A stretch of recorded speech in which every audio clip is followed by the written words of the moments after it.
Hello friends, welcome back to my YouTube channel. ಇವತ್ತು ನಾವು ಸಿಂಪಲ್ಲಾಗಿ ಬದನೆಕಾಯಿ ಎಣ್ಗಾಯಿನ ಹೇಗೆ ಮಾಡ್ಕೊಳ್ಳೋದು ಅಂತ ನೋಡೋಣ.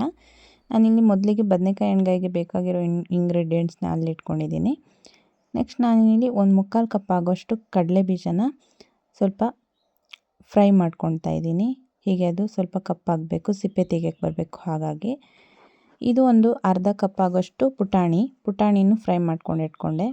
ಇದರಲ್ಲಿ ಮೆಂತೆ ಮತ್ತು ಕಾಳು ಮೆಣಸಿದೆ, ಒಂದು ಚಿಟಿಕೆ ಆಗೋಷ್ಟು, ಮತ್ತು 1 ಟೇಬಲ್ ಸ್ಪೂನ್ ಆಗೋಷ್ಟು ಕೊತ್ತಂಬರಿನ ನಾನು ಇದಿಷ್ಟನ್ನು ಫ್ರೈ ಮಾಡ್ಕೊಂಡು ಇಟ್ಕೊತಿದ್ದೀನಿ. ನಾನಿಲ್ಲಿ 1 ಟೇಬಲ್ ಸ್ಪೂನು ಜೀರಿಗೆ ಮತ್ತು 1 ಟೇಬಲ್ ಸ್ಪೂನ್ ಸಾಸಿವೆನ ಇಟ್ಕೊಂಡಿದ್ದೀನಿ. ಇಲ್ಲಿ ಇದೆಲ್ಲದನ್ನು ನಾವು ಚೆನ್ನಾಗಿ ಫ್ರೈ ಮಾಡ್ಕೊಳ್ಳೋಣ.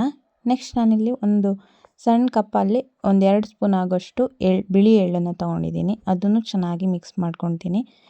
ಇದೊಂದು ಬ್ರೌನ್ ಬಣ್ಣ ಬರೋವರೆಗೂ ನಾವು ಫ್ರೈ ಮಾಡ್ಕೊಂಡು ಎತ್ತಿಟ್ಕೊಳ್ಳೋಣ. ನಾನಿಲ್ಲಿ 4 ಬ್ಯಾಡಗಿ ಮೆಣಸು ಮತ್ತು 4 ಖಾರದ ಮೆಣಸನ್ನು ಇಟ್ಕೊಂಡಿದ್ದೀನಿ. ಇದನ್ನು ಅಷ್ಟೇ ಚೆನ್ನಾಗಿ ಫ್ರೈ ಮಾಡ್ಕೊಂಡು ಎತ್ತಿಟ್ಕೊಳ್ಳೋಣ. ಮತ್ತು ಇಲ್ಲಿ 1 ಕಪ್ ಆಗೋಷ್ಟು ಕೊಬ್ಬರಿ ತುರಿನ ನಾನಿಲ್ಲಿ ತೊಗೊಂಡಿದ್ದೀನಿ. ಅದನ್ನು ಅಷ್ಟೇ ಚೆನ್ನಾಗಿ ಒಂದು ಕಂದು ಬಣ್ಣಕ್ಕೆ ತಿರುಗುವಷ್ಟು ನಾವು ಫ್ರೈ ಮಾಡಿ ಎತ್ತಿಟ್ಕೊಳ್ಳೋಣ. ಇದಿಷ್ಟನ್ನು ನಾವಿವಾಗ ಹುಡಿ ಮಾಡ್ಕೊಳ್ಬೇಕಾಗುತ್ತೆ. ಚೆನ್ನಾಗಿ ಹುಡಿ ಮಾಡ್ಕೊಳ್ಳೋಣ, ನೀರು ಹಾಕ್ಕೊಳ್ಬಾರ್ದು, ಹಾಗೆ ಗ್ರೈಂಡ್ ಮಾಡ್ಕೋಬೇಕು. ನೆಕ್ಸ್ಟ್ ನಾನಿಲ್ಲಿ 1 ಗೆಡ್ಡೆ ಈರುಳ್ಳಿನ ಇದಕ್ಕೆ ಸಣ್ಣದಾಗಿ ಹೆಚ್ಚಿಬಿಟ್ಟು ಹಾಕ್ಕೊಂಡಿದ್ದೀನಿ. ನೆಕ್ಸ್ಟ್ ಇಲ್ಲಿ ಒಂದು ಸ್ವಲ್ಪ ಹುಣಸೆ ಹುಳಿನ ಹಾಕ್ಕೊಂಡಿದ್ದೀನಿ. ಹುಣಸೆ ಹುಳಿನ ಹಾಕ್ಕೊಂಡು ಇದನ್ನೆಲ್ಲ ಮಿಕ್ಸ್ ಮಾಡಿಕೊಂಡು ನಾವಿಲ್ಲಿ ಬದನೆಕಾಯಿ ಏನು ಕಟ್ ಮಾಡಿಟ್ಕೊಂಡಿರ್ತೀವೋ, ಭಾಗ ಮಾಡಿಟ್ಕೊಂಡಿರ್ತೀವೋ ಅದಕ್ಕೆ ನಾವಿಲ್ಲಿ ತುಂಬ್ತಾ ಬರಬೇಕು. ಎಲ್ಲದಕ್ಕೂ ಹೀಗೆ ತುಂಬಬೇಕಾಗುತ್ತೆ. ತುಂಬ ಚೆನ್ನಾಗಾಗುತ್ತೆ ಈ ರೆಸಿಪಿ. ನೀವು ಒಂದು ಸರ್ತಿ ಈ ಥರ ಟ್ರೈ ಮಾಡಿ ನೋಡಿ. ಬದನೆಕಾಯಿ ಎಣ್ಗಾಯಿ ಇಷ್ಟ ಆಗದಿದ್ದವರು ತುಂಬ ಇಷ್ಟಪಟ್ಕೊಂಡು ತಿಂತಾರೆ, ಅಷ್ಟು ಚೆನ್ನಾಗಿ ಬರುತ್ತೆ ಈ ರೆಸಿಪಿ. ಎಲ್ಲದಕ್ಕೂ ಹೀಗೆ ಮಾಡೋಣ. ನೋಡಿ, ಎಲ್ಲದೂ ರೆಡಿ ಮಾಡಿ ಇಟ್ಕೊಂಡಿದ್ದೀನಿ. ನಾನಿಲ್ಲಿ ನೆಕ್ಸ್ಟ್ ಒಂದು ಪಾತ್ರೆಗೆ ಎಣ್ಣೆ ಹಾಕಿಬಿಡ್ತಾಯಿದ್ದೀನಿ.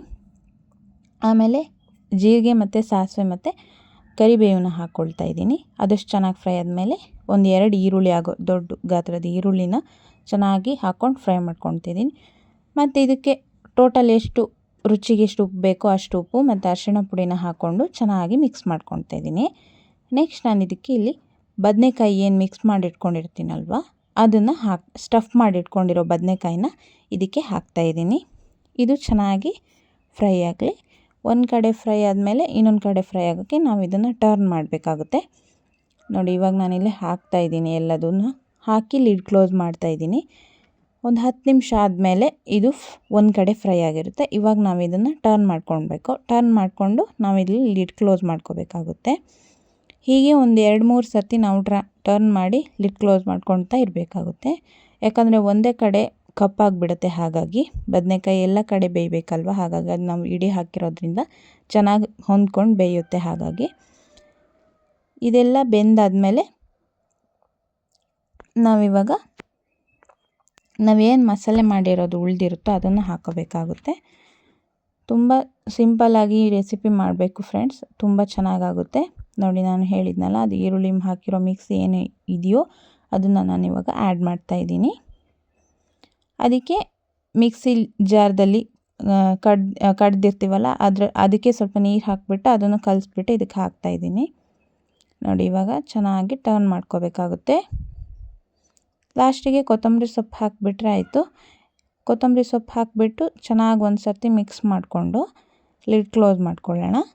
ತುಂಬ ಅಂದರೆ ತುಂಬ ಸಿಂಪಲ್ ಮತ್ತು ತುಂಬ ಟೇಸ್ಟಿಯಾಗಿರೋಂಥ ರೆಸಿಪಿ. ನೀವು ಯಾವತ್ತಾದರೂ ಟ್ರೈ ಮಾಡಿಲ್ಲ ಅಂದರೆ ಇವತ್ತೇ ಟ್ರೈ ಮಾಡಿ. ಬದನೆಕಾಯಿ ಇದ್ದರೆ ತುಂಬ ಅಂದರೆ ತುಂಬ ಟೇಸ್ಟಿಯಾಗಿ ಬರುತ್ತೆ ಈ ರೆಸಿಪಿ. ನೀವು ಒಂದು ಸರ್ತಿ ಟ್ರೈ ಮಾಡಲೇಬೇಕು. ನಾನು ನೋಡಿದ್ದು ಈ ಬದನೆಕಾಯಿ ಎಣ್ಗಾಯಿಗೆ ಕಡುಬಿರುತ್ತಲ್ಲ, ಅದು ಮಲೆನಾಡು ಕಡೆ ಕಡುಬು ತುಂಬ ಚೆನ್ನಾಗಾಗುತ್ತೆ ಈ ರೆಸಿಪಿಗೆ. ಹಾಗಾಗಿ ನಾನಿಲ್ಲಿ ಕಟ್ ಮಾಡ್ಕೊಂಡಿದ್ದೆ. ಒಳ್ಳೆ ಟೇಸ್ಟಿಯಾಗಿ ಬಂದಿತ್ತು ಮಾತ್ರ ಈ ರೆಸಿಪಿ. ನೀವೆಲ್ಲರೂ ಒಂದು ಸರ್ತಿ ಟ್ರೈ ಮಾಡಿ ನೋಡ್ತೀರಾ ಅಂತ ನಾನು ಭಾವಿಸ್ತೀನಿ. ವಿಡಿಯೋ ಇಷ್ಟ ಆದರೆ ಪ್ಲೀಸ್ ಒಂದು ಲೈಕ್, ಶೇರ್ ಹಾಗೂ ಸಬ್ಸ್ಕ್ರೈಬ್ ಮಾಡೋದನ್ನು ಮರಿಬೇಡಿ ಫ್ರೆಂಡ್ಸ್. ಇನ್ನು ಇಂಥದ್ದೇ ಒಂದು ಇಂಟ್ರೆಸ್ಟಿಂಗ್ ರೆಸಿಪಿಯೊಂದಿಗೆ ಬರ್ತೀನಿ. ಅಲ್ಲಿವರೆಗೂ ಕಾಯ್ತಾ ಇರಿ. Take care friends. ಬಾಯ್ ಬಾಯ್.